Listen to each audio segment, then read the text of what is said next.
Hey, Thrive Loud listeners, Lou Diamond here. Recently, I had Stanley Paget on Thrive Loud, and he shared his desire and passion to try to save 1 million marriages over the next 5 years. Well, a lot of people have asked me what's the best way to learn about some of the programs that Stanley has put together. You can head over to Relationship Magic Academy and check out the Diamond Relationship Formula digital course. You could sign up for it there. In addition, Stanley's putting together with Dr. Sherry Campbell 2 upcoming events, October 4th and 5th in Tampa, Florida, and February 1st and 2nd in Newport Beach, California. You can check, again, all of this out at relationshipmagicacademy.com. Hear more about Stanley, and you could also check out his book, Unveiled, Secrets to a Marriage That Lasts Forever. Again, that's Stanley Paget at Relationship Magic Academy, his Diamond Relationship Formula, and all of his books and events for relationship therapy at your convenience. Check it out. Sick vandalism. That is a deliberate mutilation of a public service message. Now, I want those little paint-happy bastards caught and hung up by their Lou Diamonds. A third of the people love you, a third don't care about you, and a third hate you. So you concentrate on the third that love you and you go for it. I think the greatest Achilles heel for leaders is they don't give themselves time to think. So my journey is one of those, there are a lot of detours. There's a lot of going off on the side roads. Thrive Out listeners, you're in for a treat. We're here with Jamal Mashburn, Jesse Itzler, the John Maxwell, Jackie the Joke Man Martling, New York Rangers great Mike Richter, Lisa Lampanelli, Mary Carrillo. Oh, how nice. I'm actually going through the practice of being an entrepreneur. Pick yourself up, brush yourself off, and thrive loud. Get ready to thrive loud with Lou Diamond. I love it. Welcome, everyone, to another episode of Thrive Loud with Lou Diamond, connecting you to the most inspiring and amazing people that are thriving each and every day. Today on Thrive Loud, we have the Chief Growth Officer of Branded Media, where he creates solid, recognizable, legacy-driven personal brands for legitimate companies and influencers. He has worked with over 1,000 companies with proven systems for building iconic personal brands. Thrive Loud listeners, Jeff Hunter. Jeff, how are you today? I'm awesome. Thank you. Jeff comes from us within the longest spitting distance of San Francisco or Sacramento or somewhere in between.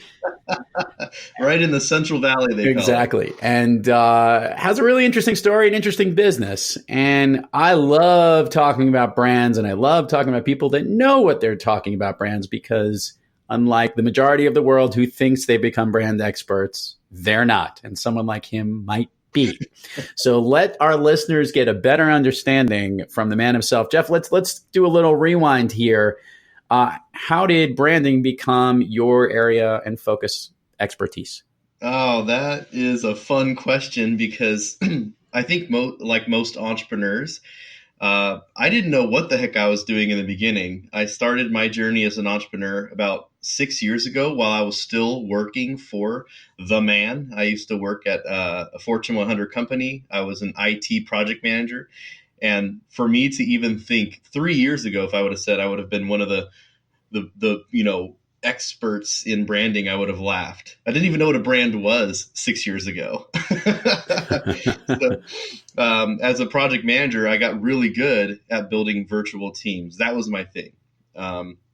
And I built virtual teams to do all sorts of stuff, from construction projects to healthcare to patient monitoring.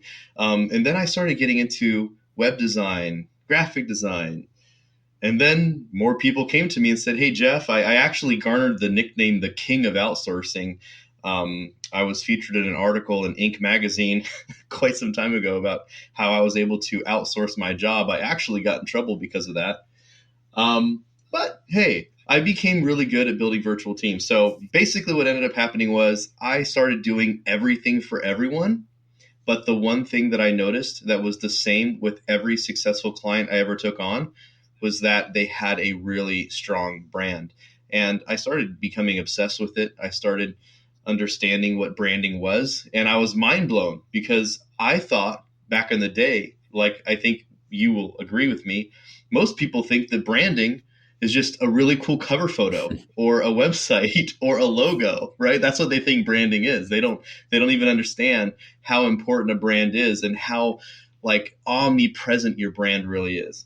Jeff, I'm going to make a fun story. I had the pleasure of learning from a real brand expert who also came from the technology space. A long time ago, he used to be the head of marketing for Gateway Computer. Remember them with all the cows and all that stuff, right? Oh my gosh! So Gateway, his name was wow. Jim Taylor, still around today. One of the gurus on branding, and he had a great story that in the world today, the true marquee brands should actually be paying their customers to continue to be loyal to them. It was this very unique concept of trust and loyalty. And his message was along the lines of Mercedes, for example, should pay you to keep using their car and not go elsewhere. If you're so loyal to your brand, if the brand is strong enough. And yet, obviously, that really hasn't happened. We pay up for these brands. But his argument was the value was in the relationship of the brand to the consumer, which is where I want to get to right now. Relationship where someone connects to a brand.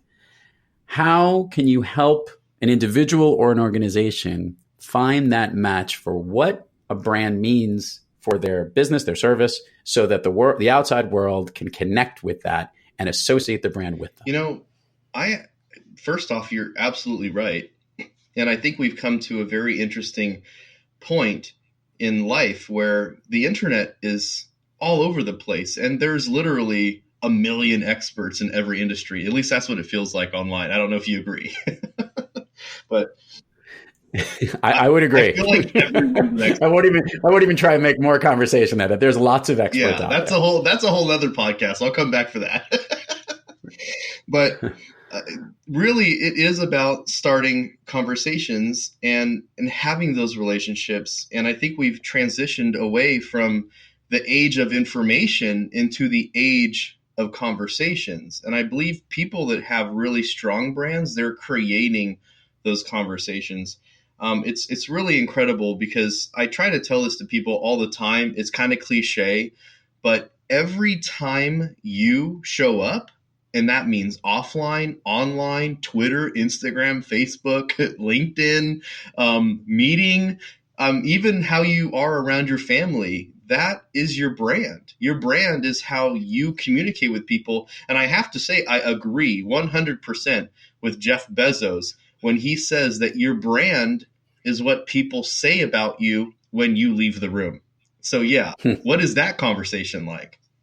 How do you help your companies and your clients define that brand? I'm curious to hear your process and the way that you go about the early stages to try to do your research and understand how to craft it. Well, you said the right word there, research. A lot of your brand is really understanding who your audience is, who you represent, and why you matter to them. You know, our brand promise at Branded Media is that we bring people to the world that matter. So the first step of what we do is we walk through people this process of understanding why they matter, right? The why is so important. And I know that's such a cliche thing too, why, but people really do care about why you do what you do. Just like this story I told you about how I come from the corporate world. You know, it'd be probably crazy to know that I loved my job. I actually truly did love my job working at a Fortune 100 company. I loved being a project manager. But I found out really quickly that that company didn't care about me. I found out really quickly that when I had a father who was supposed to die in 2015 from cancer and would not let me relocate back to California, when my grandfather in 2016 was on his deathbed in hospice and I was not able to go down there, when my wife and I had a miscarriage and I wasn't even able to get the day off to go with her and handle an important procedure. These were things when I realized that I was truly a slave to my company. And that's why I'm such an ambitious and champion for entrepreneurship, because it gives us the opportunity to actually create a lifestyle that we want. We have the opportunity to work as much or as little as we want, to spend as much time with our family as we want. And that is part of my brand. my brand is about the entrepreneurial spirit, is about helping other people achieve their goals and showing up to the world in a way that truly matters and impacts their people. And it's all about that story. So what is the story? Why are you here? Why were you put on this earth? What was your mission? What is God's reason for you on this earth, whether you're a believer or not? Like, why the heck do you exist? And what good do you do for the world? And I know that that's kind of cliche too. Like, oh, I want to change the world. And I think that we come to a good point. One of my mentors who I'm actually flying out to hang out with on Wednesday, his name's Doug Harrison. He's actually one of the biggest branders ever. He's worked with Microsoft, Amazon, Coca-Cola. If you remember the big, do you remember the penguin campaign? Can you go back with me and remember the refreshing polar bear and penguin campaign that Coca-Cola Which had? they had wrong, because I think it was not the penguins in the North Pole and the South Pole. They got the poles mixed up, but it was all really good. I totally agree with the campaign. Yeah. But you remember that, right? Yes, I do. That was Doug's work, right? One of the things that really matters is how you show up to the world, why you matter. So back to your original question is understanding that why, how you can change people, how you can impact them, and then creating the brand around the elements of who you serve, why you serve them, and truly how you can change their lives. And that's really what matters in your brand. So when you have someone that might be a speaker or a coach or, a personal brand of somebody who's trying to be a person of influence, I totally get where all those messages there, because who they are and their person and their message are delivering. What if you're working with a company, that's making staplers? How do you get their brand to connect? And you know what? Maybe I should rephrase what I said to impact. How do you impact people's lives? Oh. Because truly, I think that there's a great story in everything. And I have to say, companies like Geico, all right? Geico is an insurance company. It's a very boring business if you think about it, right? It's really like, oops, just in case insurance. That's what that is. But they're really good at getting a brand message around and relating to people. I just heard an advertisement yesterday from Geico talking about that awkward moment where you go for the high five or a handshake and it turns into a hug, but like someone isn't really feeling it on each side. You've been there, right? We all have. Yes, that. Indeed. Right? And how they're able to take that and truly harness that situation and turn it into something that's beneficial to their brand. And I think that one of the ways that we can look at your brand, even if you're selling staplers or, widgets or whatever it is, software, whatever it is, you have to think about, the true benefit of why they're going to use that, right? Like, what is the huge pain point that it solves? And who is the type of person that's going to use it? Most people buy something not because of how it makes them feel. People think that it's about emotions. People think it's about logic. Some people do. But really, most of the things that we do in life are actually about status, how it makes us feel about ourselves, our status. So if you think about Coca-Cola's campaign, for example, I think there's a lot. I just want to ask you just a quick question. Yes. Have you ever gone to a restaurant and you or someone else asked for a Pepsi product? Okay, we're back from technical difficulties there. We apologize to the Thrive Lab listeners. So Jeff, to the point, if you missed that last point, I would never actually say, do you have a Pepsi? I'll say, do you have a Coke? Yeah. And what I said there was that if you think about how important timing is and getting in before different trends, like when's the last time you've heard someone say, excuse me, do you have an adhesive bandage? Right? Right. Everyone's going to say, do you have a Band-Aid? Right? I need a Band-Aid. So how can we stay top of mind of people? And I'm going to ask you a question. Why do you think we use Band-Aid? Why do people use Coke? Why do you think that has become ingrained in our culture, that's like the de facto thing that we ask. I think there's something to be said about the ease of use to it. Like Band-Aid is easier to say than an adhesive bandage. And obviously Coke might be faster. That's what we just associated with it. But we've been exposed to that brand since we were very, very young. You just said the magic word, exposure, right? And that's why content marketing is so important to your brand. You should always be showing up, and you have to develop nowadays an omnipresence. You should be on LinkedIn, you should be on Facebook, you should be on Instagram. And I think that that's why right now you'll see the service industry has just taken off compared to any other business in the world, not just America, but in the world. The service industry is taking off because people are understanding that because of the internet, right? Because of these different platforms, you really do have to make sure that you're present because you're missing out on opportunities. I just had a client who flew out to a video branding workshop. I do these a couple times a year. I had it out in Pacifica, which is near San Francisco Airport. I rented this awesome Airbnb. It was a couple $1,000 a night, but it overviewed. I mean, literally, you're on the beach. It was beachfront, had this giant, just glass out on the front, and it looked like a living painting of the beach, right? I flew out a couple of my clients and we sat down and we developed out their stories, their why stories, right? Why are they in existence? And then some of the what stories. I break it down into three things. The who, right? Like, who are you? And I also make that into a why. So who and why is kind of the same because those are your stories. And then, really, what are you here to do? What in the world are you here to do? So who, what, why, those are those three types of stories.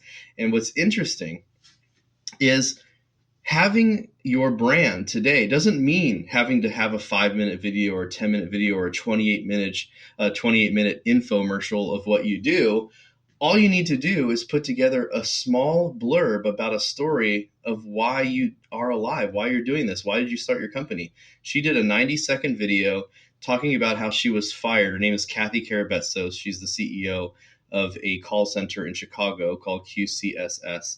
And she just posted that video 2 days ago on maybe 3 days now on LinkedIn, and it has over 70,000 views. 70,000 views just sharing her own story. And you know what's great? It's not a sales pitch.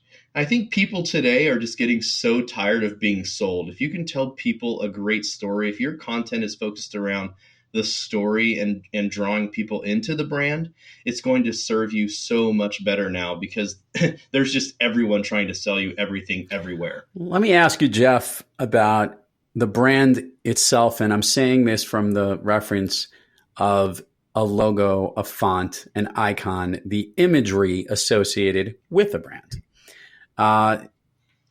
What today? I've worked with some pretty great designers, both personally in my own career, having worked in a firm that dealt with a lot of this, and obviously helping to develop my own brand and trying to choose some really effective designs. I love this process. I wanted to get your take, though, as it relates to building brands on, I guess, the connectivity and importance of that imagery with what your brand is all about. It is important. It really is important. I mean, if you see Coca-Cola's logo, I mean, it's so strong. And think about Nike. Like Nike, you see the swoosh on anything, you know it's a Nike brand, right? You immediately associate with it. So it is important. So I work with a lot of influencer brands. I work with a lot of like Ryan Levesque is one of my clients. He's behind a book called The Ask Method. He just released a new book we helped him launch back in May called Choose. And that was a great campaign. It was featured as the book of the month at the New York Public Library in May. It was really an incredible experience to be a part of that team. But it's really about how can you make something memorable to where when people see it, they automatically associate that brand. And that's what's really important. So as we're doing the research, we're trying to come up with, why they're here, who they are. Then there's some psychology around coloring and, who that audience is and how they relate to a certain brand. So for me, branded media we use three main colors. We have a purple, we have a blue, and we have kind of a magenta color, I guess. And all of them have a real reason why it's integrated into what we're doing. We also use in our logo some hands that are kind of coupled together. And it all has a meaning behind it. The hands meaning that we're helping each other and we're helping our clients achieve their goals. The purple being an intuitive color, a creative color. Blue meaning solidarity and trust. You know, there's certain aspects that go into developing a brand that is, I think, overlooked in the mainstream. Most people go to like Fiverr, Upwork, they buy the gig or they go to 99 Designs or whatever, and they have a bunch of people make logos for them. And they're not truly understanding the long-lasting impact. I'm not into building a logo. I'm into building an iconic brand. I want something that people can stand behind and believe in, and that the people that work at that company, that work for you in your vision, they all understand where you're going, and that represents who you are. It's so dang important to have the visual representation, because once you have that graphic design, once you have that actual visual brand, that goes into everything you do, from the imagery to the quote images to graphics that you're using on your templates and your guides and your website, all the way down to video templates. This is all the stuff that we work on with our clients so that they have what we call a very consistent, unified brand. That's part of that brand strategy, is having first understanding the vision, coming up with what that representation looks like, and then putting together a really strong brand content strategy that keeps them omnipresent and puts them in front of the people that they actually are trying to target. I think a lot of people are trying to take their brand places where they have no reason to belong. Their market isn't there. And I think that's why a lot of brands aren't having success with what they're doing, is because they're building a brand that's inconsistent with the audience. Jeff, as it relates to the work that you do to help make brands stand out, do you prefer that initial research and who, what, why components to what you do? Or do you like getting into the nitty gritty component, into what is the design and the execution of it? I'm just curious for my own curiosity here as to what you love to focus on each and every day. So for me, I have a pretty decent sized team. I won't lie. I have 50 people on my team. My own expertise, like what I love, is I like seeing the results. So for me, I enjoy coming up with the content strategy. The content strategy for me is probably the most exhilarating thing, because it's instant to see. Like when I work with a client and I see them, let's say I come on with a client, they have 10,000, 20,000 followers already, whether it be Facebook, LinkedIn, Instagram, whatever. And you go there and they have a couple crickets, they have a couple likes here and there, maybe a couple comments. And then when you switch up the content strategy to where it's super hyper focused to that audience, and the content is designed to actually really grab engagement and encourage engagement. And when they start seeing the view counts going up on their images and their videos, and they start seeing more comments on their on all of their content. And like my client, Kathy, who came out to the branding workshop, never shot a single video in her 28 years of owning a call center, 28 years, never did a video in her entire life. We did a video with her. Her very first video has 60,000 views on LinkedIn organically, no paid traffic, right? That's the stuff I enjoy. I enjoy seeing that switch from going from the dull corporate, generic stuff that people put out there that is expected, into creating those conversations and creating those engagements and sharing those stories and having people react and engage. That is really phenomenal to me. And I love showing it off. I couldn't help but take a screenshot of it and sending it out on Facebook and saying, oh my gosh, look at what's happening right now with this brand. And of course, my audience who is into branding, they're like, oh my gosh, this is incredible. So for me, that's what I like. Jeff, as the lead in the company and managing these 50 some odd people, You are obviously got a thriving business and you've got things going on all cylinders. But there are days when not everything is flowing as smoothly as you'd like. When you have trouble thriving, who or what practice do you seek to get yourself back on the thriving track? Yeah. You know what? You're going to laugh. I am the worst at getting back on track. It's funny because I actually, so I just came back from an incredible mastermind. It was 4 days. It was out in Star Valley, Wyoming. Have you heard of it? I've never been, but heard of it. So out in the middle of Nowheresville, basically. I think the population of the town is less than 1,000. There's literally 2 hotels, and they were all booked for this little retreat that I went to, and I ended up having to room up with somebody. But I find that it's very easy to get caught up in your own woes, and that it's so important for me to get out, get away, surround myself with really incredible people who have achieved way more than me, like the guy who I was rooming with who has a $40 million business, who's basically the Uber of human resources in the transportation industry, has clients, huge clients like Walmart and things, and handles all the HR back end for all their truck drivers and things. Sharing a room with him and listening to his woes about his soccer team that he owns and how he's trying to sell it and how his business is exploding. He can't get enough people. He's going from 40 million, expected to be about 400 million. Oh my God. Very quickly. I think it causes a reset. I think it causes a reset in yourself to understand that, you know what, maybe the problems that I have are really not as big as they seem. And once you have that mindset shift that, you know what, you got it, you're on it, you have to own who you are and your own expertise, and you start looking at the people that you've impacted. I have right in front of me, I wish you could see it, I have a poster right behind my computer that I'm looking at right now, and it has 17, 18 different letters from my people that work for me, how I've changed their lives. And they made this for me on my birthday with pictures of me and pictures of them and just letters. I mean, they're literally, it's not like, hey, it's not like a yearbook where they write a sentence and put their name. Like, these are long, eloquent, right letters that they wrote me.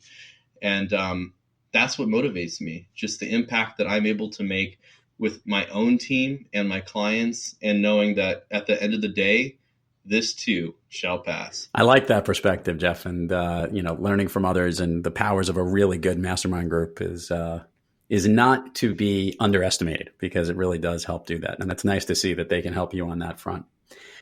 You know what? The mastermind that I went to, it was an experience. We literally went horseback riding, skeet shooting, fly fishing, bowling, and there's literally billionaires in that room. I think you just, by the way, listed everything that's on the Yelp page for the town of Star Valley or wherever that is in Wyoming. That's all there is there. It's an incredible view. And, to be at the same level, when you're holding that shotgun and they pull that clay pigeon and there's 5 of you, somebody might be making $1 million, somebody might be making $1 billion, and you're a stall away.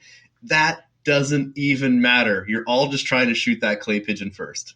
Right? And that's what's really incredible. And I feel like sometimes it's very easy to get wrapped up in our own selves and what we're doing. And it's so good to reflect and understand that not only are you a rock star, but there's also other people that you can pull on that can help pull you out of situations and reset quick. Jeff, let's do the admin part of the show here. Share with the listeners all the places people can find you, your website, your company info, your social media, all the stuff that companies like Branded Media, like you guys, do so well in helping to address people. So where can everybody get to you? Awesome.